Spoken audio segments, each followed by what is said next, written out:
बोलेंगे हे मुनिवर नमोस्तु नमोस्तु नमोस्तु नमोस्तु नमोस्तु। नमोस्तु। गुरु चरणों में नमोस्तु करते हुए आज इस पावन धरा पर फिर एक इतिहास की रचना, और वह इतिहास आज आप लोगों ने देख ही लिया कि जहाँ भोपाल नगर के सारे साधु संत यहाँ पर उपस्थित हुए तो श्रावक गणों ने भी एक दूसरे से क्षमा याचना कर सामूहिक क्षमा वाणी का एक आदर्श प्रस्तुत किया है, जो कालांतर में भी इसी प्रकार से चलता रहेगा और संकल्पबद्ध भी हो गए गुरुवर के चरणों में।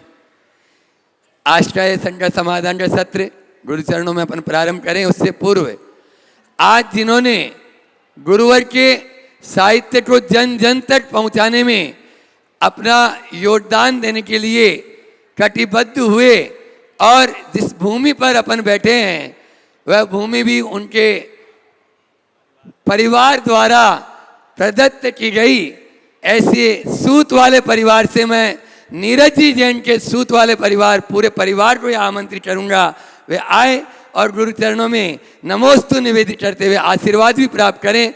आप लोग जोरदार तालियों से नीरज जी जैन सूत वाला परिवार, नीरज जी नितेश जी, हाँ सूत वाला परिवार है। और एक बात और बता दूं, अभी इनको बहुत बड़े बड़े काम करना है, तो आप ताली अच्छी बजाओगे तो फिर और भी काम बड़े बड़े अपन करवा लेंगे इनसे, लेकिन आप ताली जोरदार बजाएं नीरज जी जैन सूत वाले परिवार के लिए, जिन्होंने आज गुरुवर के साहित्य को जन जन तक पहुंचाने में अपना योगदान दिया। और मैं चाहूंगा कि प्रथम प्रश्न भी यदि है तो आज सूत वाले परिवार से नीरज, वही माइक दे दो, है प्रश्न वो बोल रहे हैं कि हम तो गुरुवर को देख के वैसे ही निसंक हो जाते हैं। आप लोग एक बार फिर से उनका सम्मान कर दें तालियों के साथ में। और अब मैं आमंत्रित कर रहा हूं प्रथम प्रश्न के लिए, जिन्होंने इंदौर में एक इतिहास की रचना की और 108 जो रथ यात्रा हुई, उस रथ यात्रा के जो संयोजक बने पवन जी सिंगई और उनके बेटे यहाँ पर हैं राजेश्वर जी, उनके लिए भी जोरदार ताली बजा दें। और पवन जी सिंगई अपना प्रश्न गुरु चरणों में करेंगे, तैयार रहेंगे। इसके बाद गीता जी जैन, जेके जैन और अनिता जी जैन को परिवार। प्रातः स्मरणीय मुनि श्री प्रमाण सागर जी महाराज एवं समस्त मुनि संघ के चरणों में नमोस्तु नमोस्तु नमोस्तु। मुनि श्री समस्त संघ के चरणों में धर्म प्रभावना समिति इंदौर, मुनि सेवा समिति इंदौर की ओर से हम सभी सदस्यगण क्षमा याचना करते हैं। हे गुरुवर उत्तम क्षमा, उत्तम क्षमा, उत्तम क्षमा। गुरुजी एक शंका प्रश्न है छोटा सा, हिंसा युक्त व्यापार जो लोग करते हैं उसके बाद भी उनके यहाँ बहुत संपन्नता रहती है, इसका क्या कारण है? ओ देखो, संपन्नता और विपन्नता का धर्म अधर्म से कोई संबंध नहीं।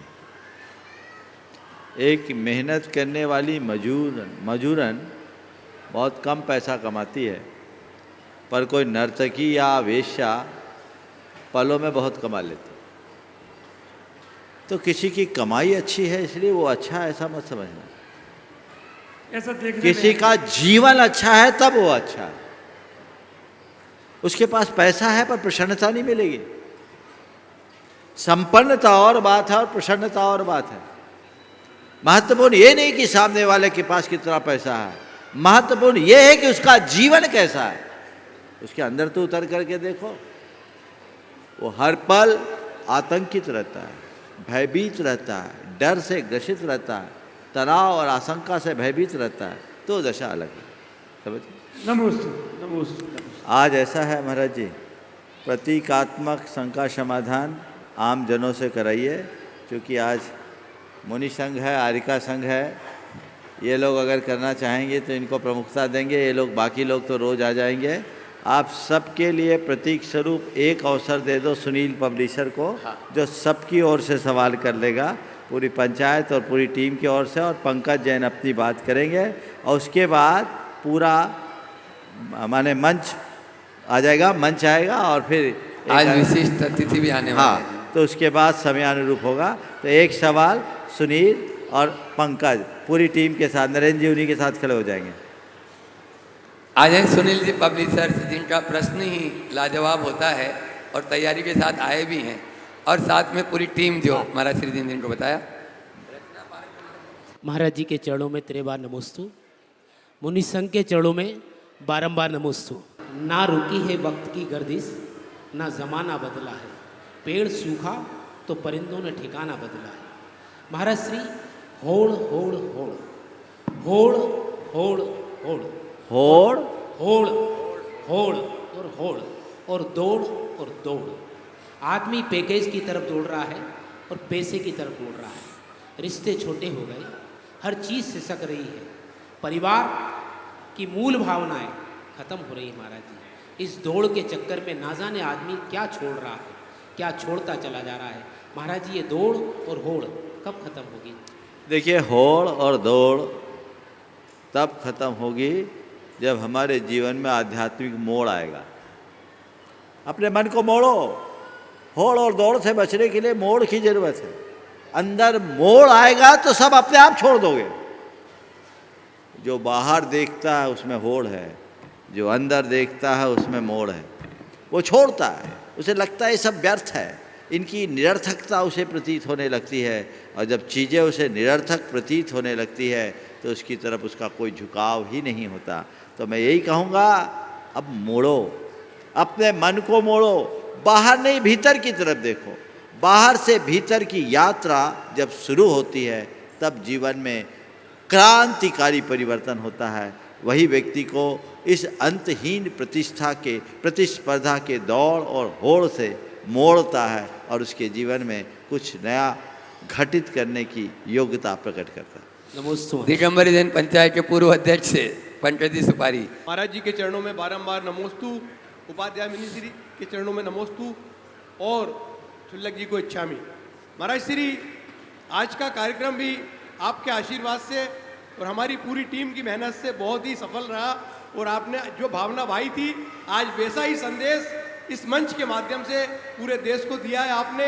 और हम सब लोग संकल्पित हैं आगे भी भोपाल के अंदर, क्योंकि जो हमारे मार्गदर्शक हैं वंदना जी, इनके निर्देशन में पूरे भोपाल की क्षमावाणी हर वक्त मनाने का प्रयास करेंगे। हम लोग सब संकल्पित हो चुके। और आने वाली तिथि में जो भोपाल के अंदर सिद्धों की आराधना जो आपके आशीर्वाद से हो रही है, ये संस्कृत भाषा का मूल विधान है।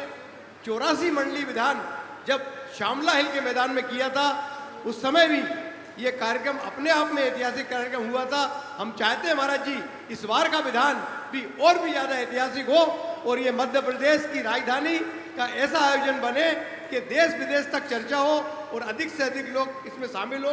इन्हीं भावनाओं के साथ हम चाहते हैं कुछ ऐसा आशीर्वाद दो महाराज जी। उस समय भाई रविंद्र जी ने, वन्ना जी ने, टोंगिया जी, पूरी टीम ने बहुत मेहनत करी थी, एक ऐसी जगह ढूंढी थी कि शहर के बीच में। अब चूंकि अवधपुरी भी कोई ज़्यादा दूर नहीं है, हमको 20 मिनट लगते हैं चौक से आने में, कोई स्थान दूर नहीं है, सब लोग आ सकते हैं, वाहन की सुविधा है, पार्किंग की सुविधा है, इतना बड़ा डोम है और आप विराजमान हैं।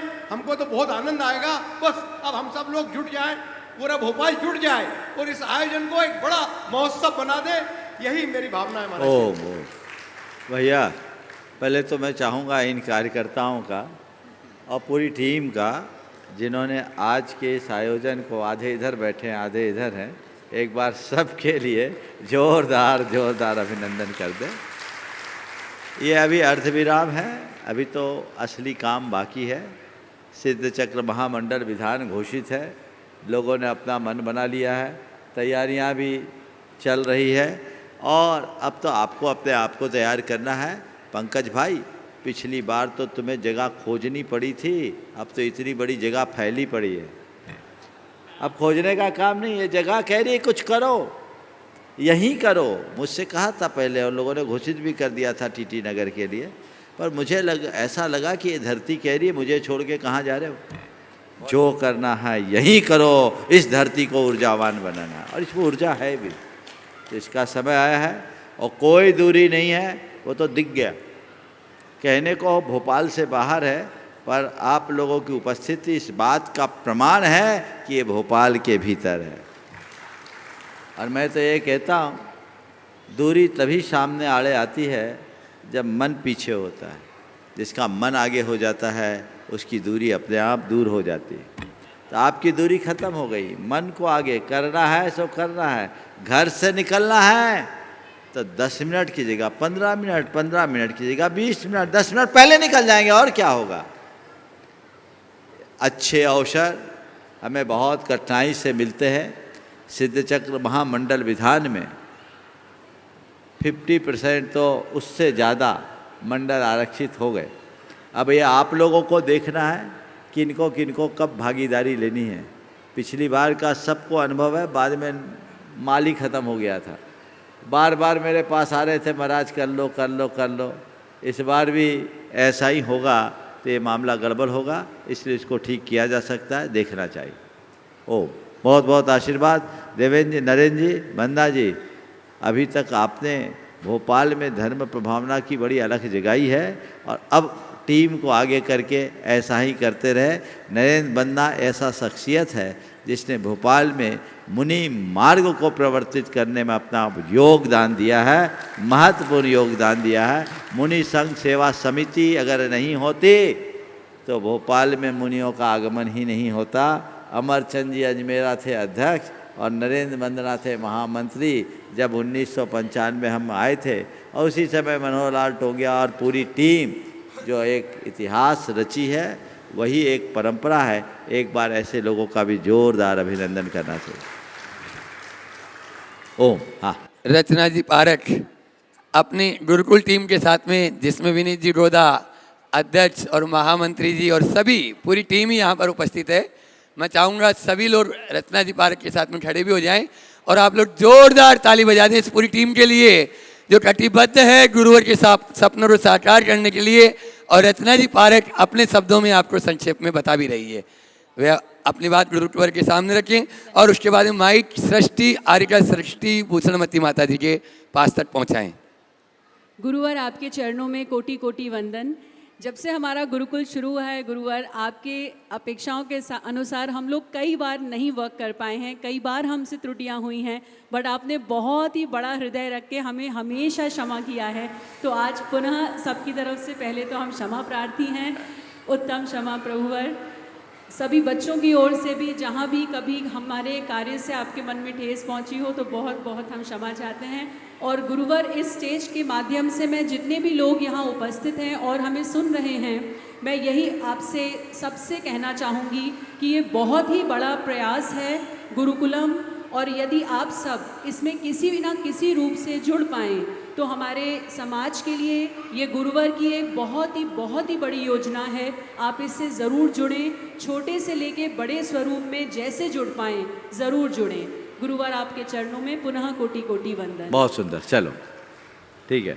आर्य सृष्टि ओम, भूषणमती ओम। माता जी के पास चलते हैं और वे अपने प्रश्न द्वारा आप सबको लाभान्वित करने वाली है। आर्य सृष्टि भूषणमती माता जी। है नमन इन्हें 100 बार नमन, जिनने खुद पर जय पाई है, जिनकी वाणी जिन वाणी बन जगह लग जगाती आई है। ऐसे गुरुदेव के चरणों में कोटि कोटि नमन करते हुए आज गुरुदेव आपके आने से बहुत प्रभावना होती है। ऐसे लगता है जैसे दूध में उफान आ गया हो, लेकिन आपके जाते ही हमारी समाज में पुनः ऐसे हो जाता है जैसे छेना फट गया हो। तो इसको पुनः कैसी दिशा दी जाए ताकि हमारी समाज में एकता और जो सत्य और अहिंसा का है वो बिगुल बजा सकें। और अभी बहुत अच्छी बात आपने कही कि दूरियां कुछ भी नहीं है, तो उसके लिए भी मैं सभी समाज से कहती हूँ, गतिशील करो कदमों को मंजिल पास नहीं है, गतिशील करो कदमों को मंजिल पास नहीं है, काल चक्र गतिमान किसी का दास नहीं है। सार्थक कर डालो अपनी हर सांसों को, क्योंकि पल भर भी इन सांसों का विश्वास नहीं है, पल भर भी इन सांसों का विश्वास नहीं है। तो गुरुदेव के चरणों में यही कहूँगी कि समाज, आप बताएं कि समाज को कैसे दिशा दें कि उनके मनोमालिन्य दूर हों और उनके अंदर एकता और अलग जगह, ताकि हमारी नई पीढ़ियों के लिए एक नया आदर्श मिले। नमस्ते गुरुदेव। बहुत अच्छा भाव आप लोगों की तरफ से इन्होंने प्रकट किया है। अभी इन्होंने एक बड़ी गहरी बात कही कि आप लोग रहते हैं तो दूध में उफान आ जाता है, बाद में छेना फट जाता है ना। तो मैं आप सबको एक समाधान देता हूँ कि दूध उफने, दूध में उफान आए, उबाल आए, उसी समय उस दूध को औटाना शुरू कर दो तो छेना नहीं फटेगा, खोआ बन जाएगा। तुम लोग केवल उबलते हो, खोआ कहाँ बनते हो? औंटना सीखो, घोटना सीखो। केवल सुनोगे सतही असर होगा, उसको गुनोगे भीतर तक स्पर्श होगा, अंदर से बड़ा परिवर्तन होगा। उन लोगों में केवल उफान दिखता है जो कोरे सतही स्तर पर सुनते हैं। सुना, हाँ बहुत अच्छा, अरे आज सुपर कार्यक्रम हुआ। अभी एक भाई बोल रहा था भोजन व्यवस्था A1।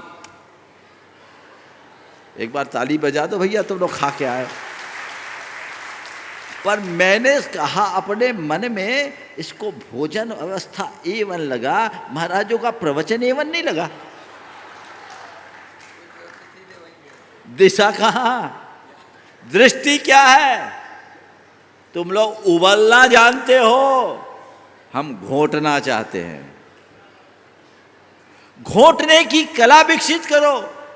बिना उबाल के घोटा नहीं जा सकता। इसलिए सही समझ का कूंचा लेके घोटना शुरू करो। जो जो घोटोगे त्यों त्यों उसमें प्रगाढ़ता आएगी और दूध खोए में परिवर्तित हो जाएगा, फिर पुष्टि देगा, वो मावा बन जाएगा, मालदार, फिर कभी फट नहीं पाएगा। और एक बात ध्यान रखना, अगर तुमने ऐसा नहीं किया तो दूध उबल करके व्यर्थ हो जाएगा, क्योंकि आँच में है, और आँच से दूर हो जाओगे तो फट जाएगा। तो उबल करके व्यर्थ होना भी ठीक नहीं और फट जाना भी ठीक नहीं। उसे घोंट कर खोआ बना लो। और एक बात बताऊं, खोआ हफ्तों रखा जा सकता है और फ्रिज में रखो तो महीनों खाया जा सकता है। रखो, थोड़े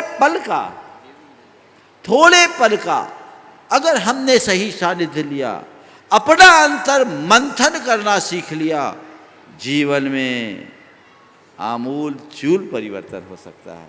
बहुत अच्छा भाव आज आप लोगों की तरफ से सृष्टि भूषण जी ने किया है, बहुत अच्छी बात है। आज इन्होंने मध्याह्न में कहा था कि ये बहुत पहले से परिचित रही है। निश्चित तब हम लोग कुछ और थे, ये भी कुछ और थी, हम भी कुछ और थे, लेकिन ये संयोग बना है कि दोनों आज दूसरे रूप में सामने हैं। महत्वपूर्ण ये नहीं है कि हम कहाँ जन्मे, महत्वपूर्ण ये है कि हमने कैसा जिया। हमें अपने जीवन को ध्यान में रखना है। जहाँ तक सामाजिक सामंजस्य और समरसता का सवाल है, आज उसकी ज़रूरत है, बहुत ज़्यादा ज़रूरत है, और उसका एक ही रास्ता है, वो है आध्यात्मिक चेतना का विकास। आज धार्मिकता बढ़ी है, आध्यात्मिकता कम हुई है। धार्मिकता बढ़ने से धर्म प्रभावना का ये प्रत्यक्ष प्रभाव दिखता है कि धार्मिकता बढ़ी और लोग धार्मिक क्रियाकलापों में बढ़ चढ़ करके हिस्सेदारी करने लगे। लेकिन आध्यात्मिकता के अभाव में कोरे कर्म कांड बन के उलझ गए। भाव धारा और विचार धारा में जैसी निर्मलता और पवित्रता अपेक्षित है या दिखनी चाहिए, वो दिखाई नहीं पड़ती, इसलिए मामला गड़बड़ हो जाता है। हम सबको एक ही प्रयास करना चाहिए, व्यक्ति को धार्मिक होने के साथ साथ आध्यात्मिक बनाए, शास्त्रीय भाषा में उसे सम्यक के रास्ते पे ले जाए। सम्यक दर्शन, और वो क्रिया वाला सम्यक दर्शन मात्र नहीं, भाव वाला सम्यक दर्शन, आत्म तत्व के परिचय की बात, भेद विज्ञान की बात यदि व्यक्ति के जेहन में उतर जाए तो उसकी सोच बदलेगी, उसकी दिशा बदलेगी, उसकी दृष्टि बदलेगी, वह जीवन के लिए कारगर उपलब्धि होगी। संगस्त बहन ब्रह्मचारिणी सिका जी, दीदी संगस्त जो सृष्टि भूषण माता जी साथ में ही है। नमोस्तु महर्षि, नमोस्तु महर्षि। मेरा प्रश्न है आपने सुबह बताया था कि 4 क्षमा का उल्लेख किया था आपने, उसमें हम अपने अंदर कौन सी क्षमा को लेकर आ सकते हैं बिना अणुव्रत और महाव्रत के? बहुत अच्छी बात है। मैंने आज 4 क्षमा कहा था। व्यवहारिक क्षमा, औपचारिक क्षमा, आंतरिक क्षमा और आध्यात्मिक क्षमा, अनुव्रति और महाव्रति। सच्चे अर्थों में मैंने आज मध्याह्न में कहा था कि हम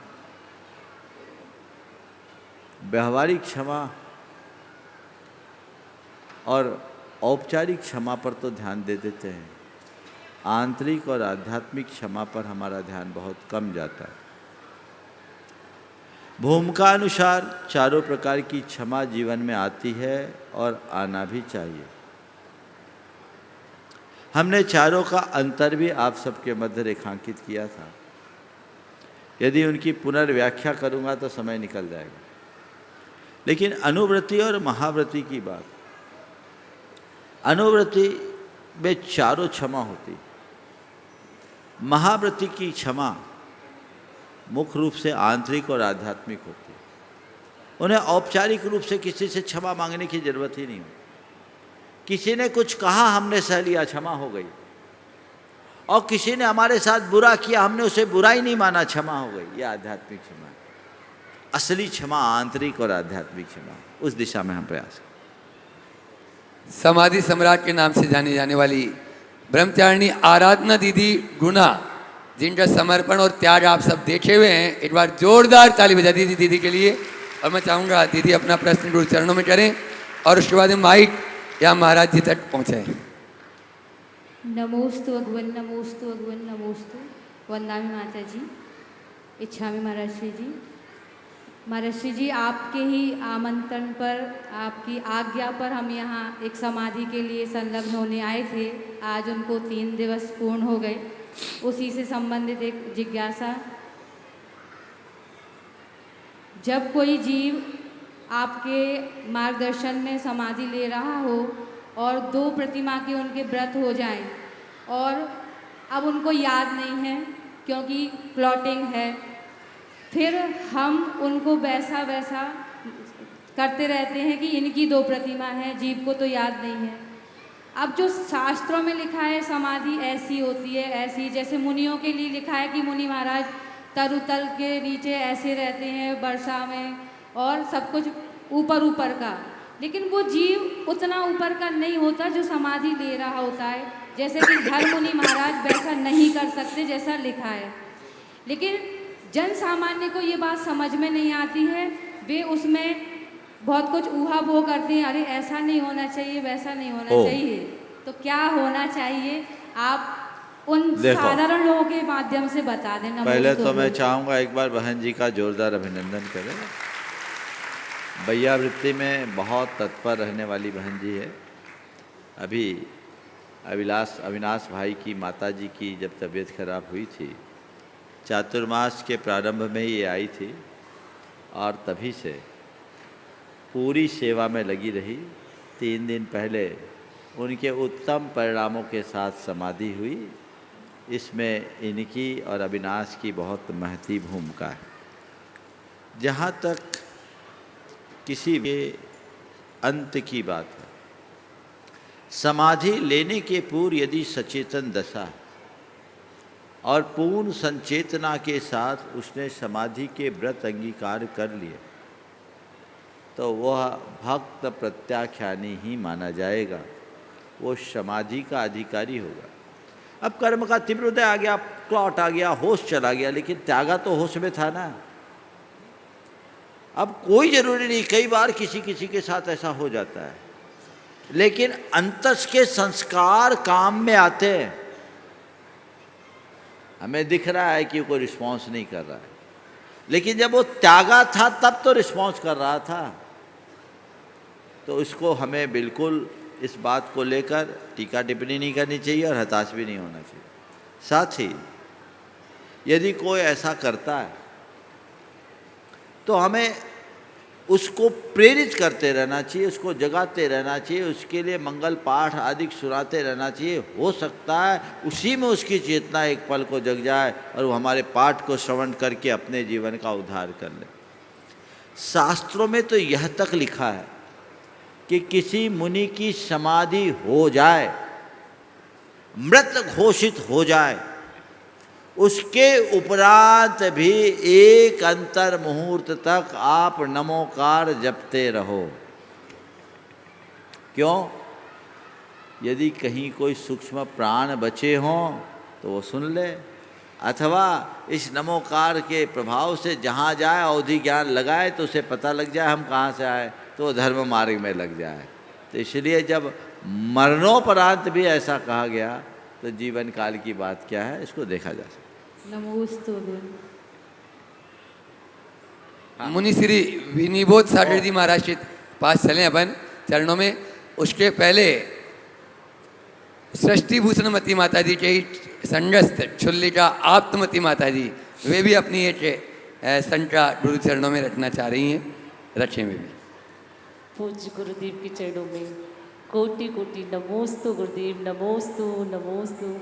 पूज्य गुरुमाँ के चरणों में कोटि कोटि वंदा में पूज्य छुल्लक महाराज जी के चरणों में इच्छा में गुरुदेव, मेरा प्रश्न ये है कि आज के समय जो वर्तमान की नई युवा युवती पीढ़ी को हम ऐसी क्या शिक्षा दें कि वो धर्म से जुड़ सके। नमोस्तु गुरुदेव। ओ, युवा युवती को क्या शिक्षा दें, यानी युवा पीढ़ी को धर्म से जुड़ने के लिए क्या करें? आपके प्रश्न का से देखिए, मेरा मानना है कि युवाओं में धर्म के प्रति उत्कंठा तो है, लेकिन उन्हें वैसी प्रेरणा नहीं है। यदि हम युवाओं को सही प्रेरणा और सही दिशा दें तो मैं मानता हूँ युवा बहुत तत्परता से आकर्षित हो सकता है, और वह न केवल धर्म से जुड़ेगा अपितु धर्म को व्यवहारिक जीवन में भी उतारेगा। उन्हें हम जब भी धर्म की बात करें तो केवल धार्मिक क्रियाकलापों तक सीमित न रखें। हम लोग प्राय धर्म की बात करते हैं, धर्म से जुड़ने और जोड़ने की बात करते हैं तो धार्मिक क्रियाकलापों केवल रिचुअल की बात करते हैं, और उसमें आज युवाओं में कोई आकर्षण नहीं दिखता। उसे लगता है पूजा तो मेरे पिताजी भी करते आ रहे हैं, वो उतना ही गुस्सा करते, उतना ही झूठ बोलते हैं। व्रत उपवास तो मेरी माँ भी करते आ रही है, वो उतना ही झगड़ती, उतना ही उलझती, उतना ही गुस्सा, उतना ही कसाई करती। तो उसमें कोई बदलाव नहीं, तो धर्म करने से क्या मतलब? उसकी दृष्टि में धर्म एक रूटीन की क्रिया दिखती है, जबकि धर्म रूटीन की क्रिया ना होकर हमारे जीवन के रूटीन को बदलने की प्रक्रिया है। पर जितने धर्मी हैं वो ऐसा आदर्श उपस्थित करने में कितने सफल हो पाए? जब ये कहते युवा धर्म से विमुख हैं, तो मुझे लगता है इसमें युवा जितने दोषी हैं, हमारे बुजुर्ग भी उससे कम दोषी नहीं है, क्योंकि हमारे बुजुर्गों ने युवाओं के सामने कोई ऐसा मॉडल प्रस्तुत ही नहीं किया जिससे वो आकर्षित हो धर्म के प्रति, जिससे वो उत्प्रेरित हो धर्म के प्रति, और जो आकर्षण करते हैं उनके जीवन में आमूलचूल परिवर्तन आता। एक युवक जिसने यूके से एमएस किया, पढ़ाई पूरी हॉस्टल में की, एक मल्टीनेशनल कंपनी में बड़े पैकेज के साथ जॉब किया, वो लड़का नित्य अभिषेक पूजन, रात्रि भोजन का परित्याग और महीने में 2 उपवास शुरू कर दिए। 34 साल का 32 साल का युवा, रात्रि भोजन त्याग, नित्य अभिषेक पूजन और महीने में 2 उपवास। मैंने पूछा कि तुम्हें इसकी प्रेरणा किससे मिली? ध्यान देना जो मैं कहना चाह रहा हूँ। उसने कहा महाराज मेरी पहली गुरु मेरी माँ है। सुनकर मजा आ गया। उस लड़के ने कहा मेरी पहली गुरु मेरी माँ है। महाराज मैंने देखा है मेरी माँ धर्म करती नहीं, धर्म को जीती है। वो अपनी धार्मिक क्रियाओं को तो अच्छे से दृढ़तापूर्वक करती है। मेरी माँ में बड़ी समता रहती है, प्रतिक्रियाएं बहुत कम करती है, सहजता से जीती है। कोई कुछ भी कह दो तो कुछ नहीं होता, वो किसी को कोई चीज़ थोपती नहीं। मैंने माँ को कभी गुस्सा होते देखा नहीं, तो मुझे लगा कि मेरी माँ में यह जो परिवर्तन है वह केवल धर्म के कारण है। तो यदि मैं धर्म करूँगा तो मुझ में भी परिवर्तन आएगा। कितने माँ बाप हैं जो अपने बच्चों के समक्ष ऐसा आदर्श उपस्थित करने में समर्थ है। हम बोलते नहीं, फिर हम धर्म के नाम पर केवल रिचुअल्स, कुछ वर्जनाएं और कुछ संहिताएं थोप देते, ये करो और ये मत करो। रिचुअल के साथ स्पिरिचुअल, उनको आध्यात्मिकता से जोड़िए, तब देखिए हमारा युवा हमसे कैसे आकर्षित होता है। उसको ये बात भली भांति दिखनी चाहिए, समझ में आनी चाहिए कि इसका हमारे प्रैक्टिकल लाइफ में ये इम्पैक्ट है। वो तुरंत अट्रैक्ट होगा। पूरे जय जयकार से आज का युवा ज़्यादा प्रभावित नहीं होता। आज का युवा केवल रूपांतरण, ट्रांसफॉर्मेशन से परिवर्तित होता है। हम वो वातावरण बनाने में सफल हों, लोगों को उसके लिए प्रेरित करें, उस दिशा में आगे बढ़े, तो जीवन में बड़ा बदलाव हो सकता है और वो हम जबकि जीवन को कामयाबी के शिखर पर पहुंचा सकते हैं। नमोस्तु गुरुदेव, नमोस्तु। और चलते हैं विनिबोध सागर जी महाराज के पास। वे अपने संका के माध्यम से आप सबको लाभान्वित करेंगे। बंधुओं, नमस्ते। आज की युवा पीढ़ी, जैसे आपने भी जवाब दिया है कि प्रैक्टिकल भी जीती है, तो मिथ्यात्म उसको ज़्यादा प्रैक्टिकल दिख जाता है, लेकिन अध्यात्म को प्रैक्टिकल में से क्या करें कि उनको वो चीज़ आध्यात्मिक में भी दिखी और यकीन इनको सरल से सरल वो यकीन आ जाए। बहुत अच्छा सवाल किया है। मिथ्यात्व लोगों को प्रैक्टिकल दिखता है और अध्यात्म उन्हें इम्प्रैक्टिकल दिखता है। आखिर ऐसा क्यों? इसलिए कि गलत बातों को हमने बहुत व्यवस्थित तरीके से प्रस्तुत कर दिया, लेकिन अच्छाई को हमने ठीक ढंग से प्रस्तुत ही नहीं किया। अगर धर्म और अध्यात्म को हम प्रैक्टिकल वे में प्रस्तुत करें तो स्वाभाविक रूप से वो अट्रैक्ट होंगे। हम समझाएं आज के युवा को कि अपने जीवन में स्ट्रेस मैनेजमेंट कितना जरूरी है। हम आज के युवा को ये समझाएं कि इमोशंस पर कंट्रोल कितना आवश्यक है, अप डाउन्स में स्टेबिलिटी कितनी ज़रूरी है, बैड हैबिट्स पर नियंत्रण कितना आवश्यक है, अपने भावनात्मक स्वास्थ्य को संभालना कितना ज़रूरी है। ये जब बातें हम उन्हें समझा और ये कहे कि ये केवल धर्म आराधना से ही नियंत्रित हो सकती है, धार्मिक साधना से ही नियंत्रित हो सकती है, चाहे वो ध्यान योग के माध्यम से हो, भावना योग के माध्यम से हो, आध्यात्मिक साधना के माध्यम से हो। जब हम ये बातें 2 और 2 4 करके दिखाते हैं ना, वो तुरंत अट्रैक्ट होता है। और न केवल अट्रैक्ट होता है, अपितु उसमें स्थिरता रखता है, अपने जीवन में बदलाव भी लाता है। तो क्यों ना हम इस दिशा में उन्हें प्रेरित करें। हम धर्म की परंपरागत व्याख्या करने की अपेक्षा धर्म की युगानुरूप व्याख्या और विवेचना करना शुरू करें, तो वो हमारे जीवन के लिए एक सार्थक उपलब्धि बन सकेगी। चलते हैं मंचासीन विराजित उपाध्याय विशोट सागर जी महाराज के चरणों में आप सबकी ओर से और मैं अपनी ओर से नमोस्तु निवेदित करते हुए।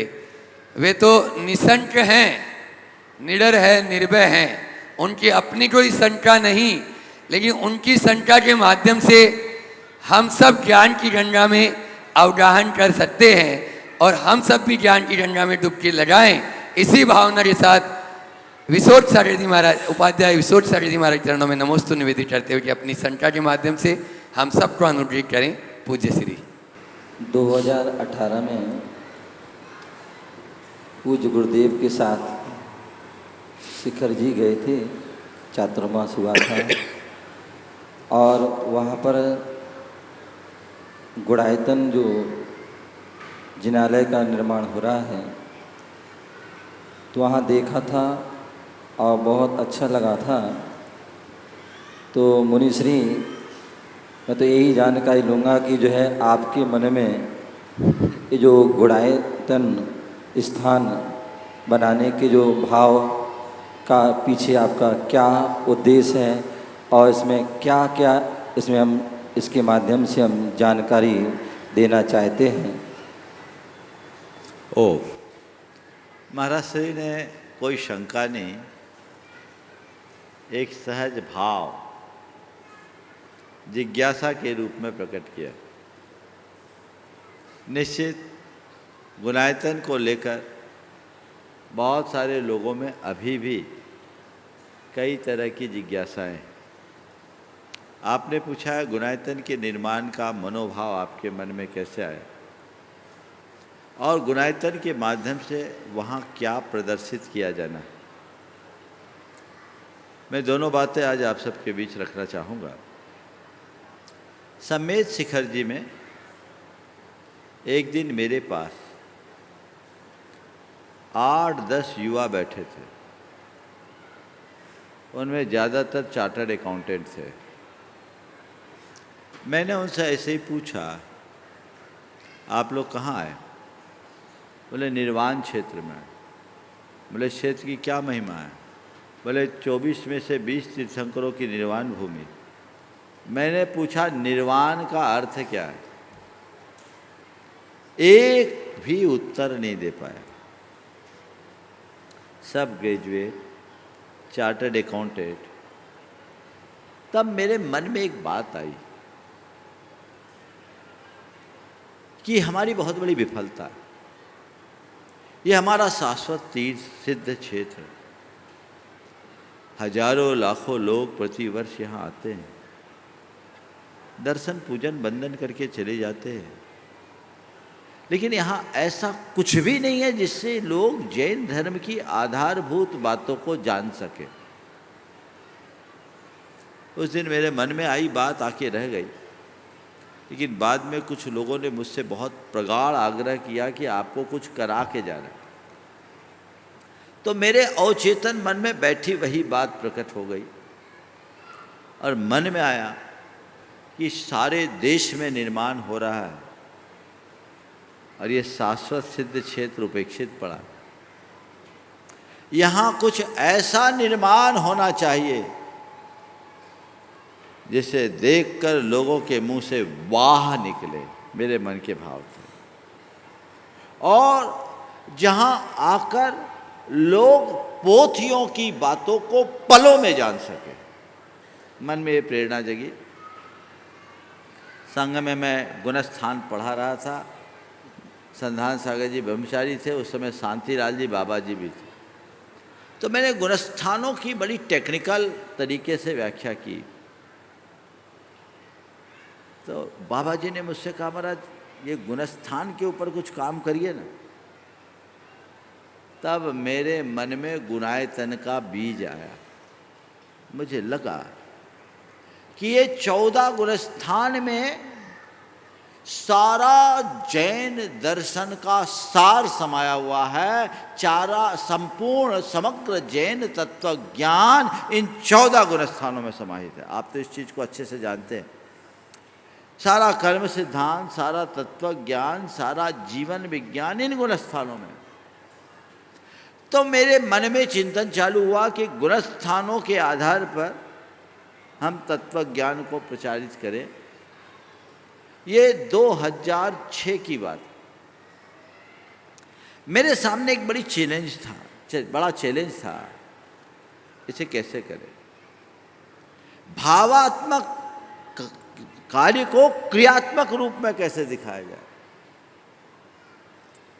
पर मैंने अपने जीवन में अनुभव किया है कि एक बार सोच लो तो काम हो जाता है। मैंने एक दिन ध्यान किया और फिर मैंने लोगों को गुरुदेव के पास भेजा। 19 नवंबर 2006 उसमें अनुभव भी थे। एक प्रतिनिधि मंडल मूलचंद जी लोहाड़िया और रतन लाल बैनाड़ा के नेतृत्व में गया। गुरुदेव से आशीर्वाद लिया, गुरुदेव ने आशीर्वाद दिया, वहाँ से आशीर्वाद आया, मेरा चिंतन शुरू हुआ। महाराज जी शुरुआत में लाइट एंड साउंड पर प्रोग्राम बनाया, बन के आगे बढ़ा। थोड़े दिन में लगा ये टेक्नोलॉजी बहुत पुरानी हो गई, इसमें वो अट्रैक्शन नहीं रहेगा। 2006 से 2008 तक में हमने पहली स्टोरी बोर्ड बनाई, उसे डस्टबिन में डाला। फिर आया कि इसको आप रोबोटिक्स में बनाओ। अच्छे हमें आर्ट डायरेक्टर नहीं मिले, स्टोरी बोर्ड डायरेक्टर नहीं मिले। उसको खोजने में नीतीश राय जैसे जिसने रामू जी फिल्म सिटी को बनाया, वो भी मेरे सामने फेल हो गया, मुझे पसंद नहीं आया। 2008 के दिसंबर से 2012 तक में वो एनिमेट्रॉनिक की बात आई, लेकिन जो चीज़ें आई सामने मुझे समझ में नहीं आई, मैंने उसको भी हटाया, दूसरी स्टोरी बोर्ड गई। फिर बोला रोबोटिक्स में आए। एक बड़ी एजेंसी थी शैली कॉरपोरेशन, अमेरिका की और जर्मनी की बड़ी कंपनी, जो हर चीज़ को एकदम जीवंत बनाती। लेकिन उसमें देखा तो उसमें बड़ी सीमा थी कि डायलॉग्स बड़े नहीं हो सकते थे, तो भाव प्रवणता नहीं दिखी, मुझे वो पसंद नहीं आया। मैंने कहा ये भी छोड़ो। तीसरी स्टोरी बोर्ड को मैंने डस्टबिन में डाला और 2006 से 2017 आ गए। मेरे सामने चैलेंज था, पर मैंने हिम्मत नहीं छोड़ी, अपना प्रयोग नहीं छोड़ा। और 2017 में फिर मेरे मन में एक नया आइडिया आया और वही अब गुनायतन में प्रकट रूप से आने जा रहा है। वहाँ पर जो बनने जा रहा है, आप सबके लिए बड़े गर्व का विषय हो, वो अद्भुत है। आप सब सुनकर आश्चर्य करेंगे कि गुनायतन में जो अनुभव केंद्र बनने जा रहा है वो अंतर्राष्ट्रीय मानकों के अनुसार बनने वाला देश का पहला थीम पार्क होगा। इंटरनेशनल पैरामीटर्स के अनुसार किसी भी थीम पार्क के लिए ट्रिपल एक्सपीरियंस चाहिए, जो वहाँ होगा। महाराज आपने पूछा है, अब तो आज रुक ही गए हैं आप, मेरा मौन भरे रहेगा कल, लेकिन अगर आप लोग चाहेंगे तो कल सुबह जरूर गुरायतन दिखाएंगे। और आप जब गुरायतन को देखिएगा तो आपका मन जरूर करेगा कि अब बिहार करके शिखर जी चल रहा है। और यही एक उपलब्धि वहाँ जो बनने जा रहा है।